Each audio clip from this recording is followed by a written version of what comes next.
High-yield obstetrics, a chronological clinical pathway. Let's jump right into day 1 in the clinic with initial prenatal counseling and BMI-based weight gain ranges. Starting right off the bat, a mother's starting weight is inextricably linked to specific fetal complications, and this shows up all the time. If a patient's pre-pregnancy BMI is under 18.5, their ideal weight gain is 28 to 40 pounds. Why? Because inadequate weight gain directly causes preterm delivery and low birth weight. On the flip side, if the starting BMI is 30 or higher, they should only gain 11 to 20 pounds. Exceeding that drastically spikes the risk of gestational diabetes, fetal macrosomia, and ultimately ending up with a cesarean delivery. Next up, we have to clearly distinguish between safe activities and absolute contraindications. The standard goal is 30 minutes of moderate exercise most days. But what's unsafe? Scuba diving, high-fall risk activities, hot yoga, and contact sports. You also strictly hold off on exercise if there's any risk of preterm labor, cervical insufficiency, amniotic fluid leak, severe cardiopulmonary disease, placenta previa, placental abruption, or preeclampsia. But here is the critical exception they love to test. A prior cesarean delivery all by itself is not a contraindication to exercise. Okay, let's look at the routine prenatal lab timeline. At the initial visit, we are testing HIV, VDR or RPR for syphilis, hepatitis B surface antigen, hepatitis C antibodies, and rubella immunity. For HIV, the patient needs combined antiretroviral therapy throughout the whole pregnancy with strict viral load monitoring. You want to avoid invasive fetal procedures, and if that viral load is over 1,000, schedule a cesarean, give zidovudin, and make sure the infant gets prophylaxis. For hepatitis B, newborns need the vaccine plus HBIG within 12 hours of delivery. Hepatitis C transmission actually ties directly to maternal viral load. Cesareans don't offer protection here, but you should definitely avoid fetal scalp electrodes. And yes, breastfeeding is entirely encouraged unless the nipples are actively bleeding. What about HSV? Transmission risk peaks with primary maternal infection, prolonged rupture, or active lesions during a vaginal delivery. The play here is to suppress at 36 weeks and do a cesarean if lesions or a prodrome pop up in labor. Also, remember to treat maternal chlamydia with azithromycin to prevent neonatal conjunctivitis or pneumonia. Moving down the timeline to 24 to 28 weeks, your priority shifts to checking hemoglobin, doing the 1-hour glucose challenge test, and repeating the antibody screen for Rh-negative patients.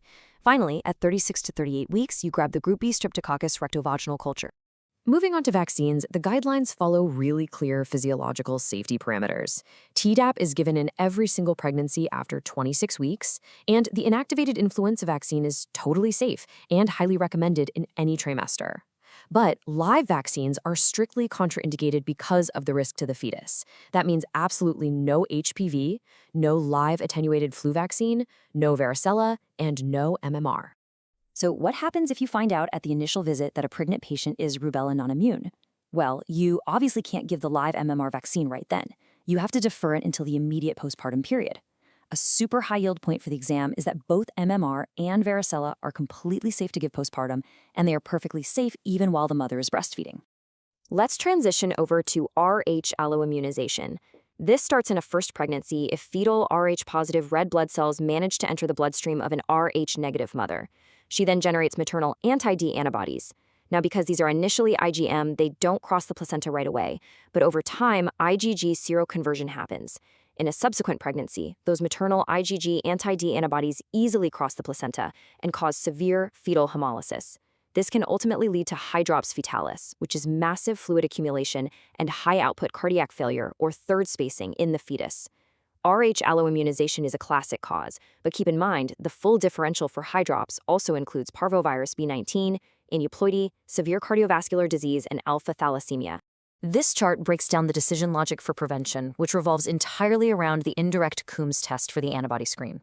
If that initial test is negative, the patient is unsensitized, meaning no pre-existing Rh antibodies. She absolutely needs anti-D immune globulin, or RhoGAM, at 28 to 32 weeks, and then again within 72 hours of delivering an Rh-positive infant.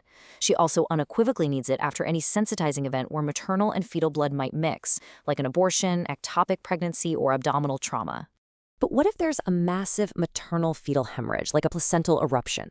That standard 300 microgram dose of anti-D immune globulin might not be enough, since it's calibrated to neutralize exactly 30 milliliters of fetal blood. That is exactly where the Kleihauer-Betke test comes in. We use it to calculate the exact volume of fetal blood that entered the maternal circulation, which tells us if we need to push more than the standard dose to properly prevent sensitization. Now let's tackle fetal growth restriction, which is defined as an estimated fetal weight under the 10th percentile. You have to differentiate the types here. Symmetric FGR starts in the first trimester with a global growth lag, pointing heavily toward early chromosomal abnormalities or congenital infections. Asymmetric FGR, on the other hand, starts later in the second or third trimester. It's head-sparing and points to uteroplacental insufficiency.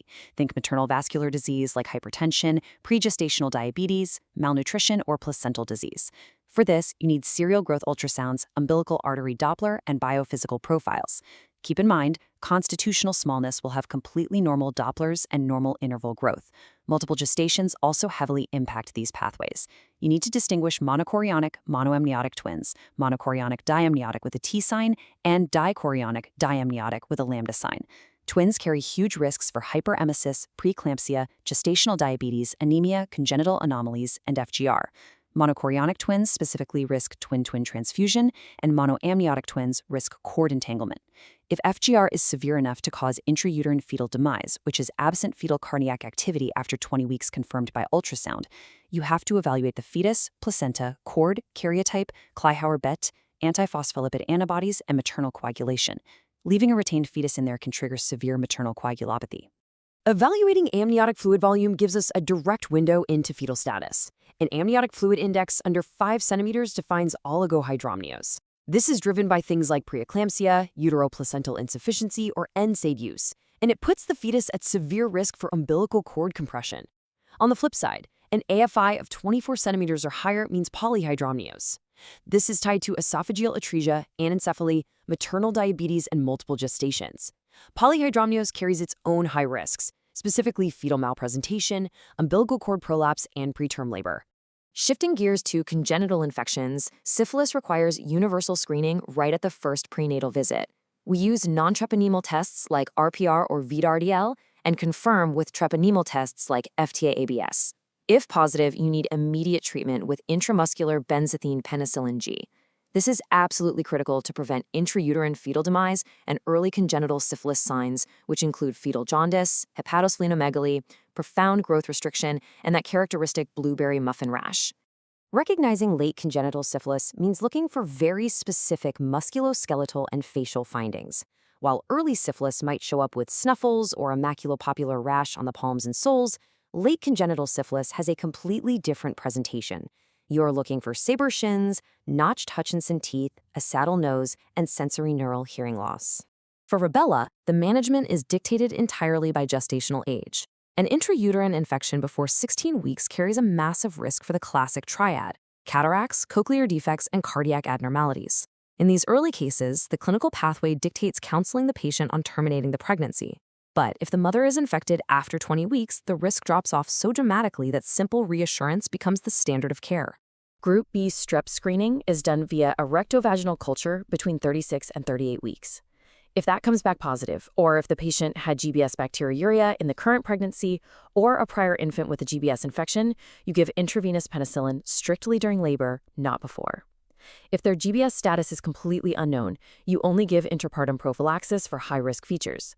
That means under 37 weeks gestation, an interpartum fever, or rupture of membranes lasting 18 hours or more. Also keep in mind, prophylaxis is not needed for a planned cesarean delivery if it's performed before the onset of labor or ruptured membranes.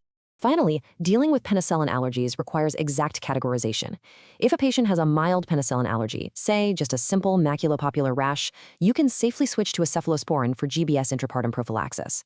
However, if you are treating maternal syphilis, there are 0 substitute antibiotics that effectively prevent congenital transmission. In that case, you must rigidly desensitize the pregnant patient to penicillin to ensure the treatment works. Ultimately, recognizing these subtle clinical signs is the only thing standing between a healthy newborn and devastating outcomes like hydrops fetalis or intrauterine fetal demise. The exact right intervention at the exact right time is everything.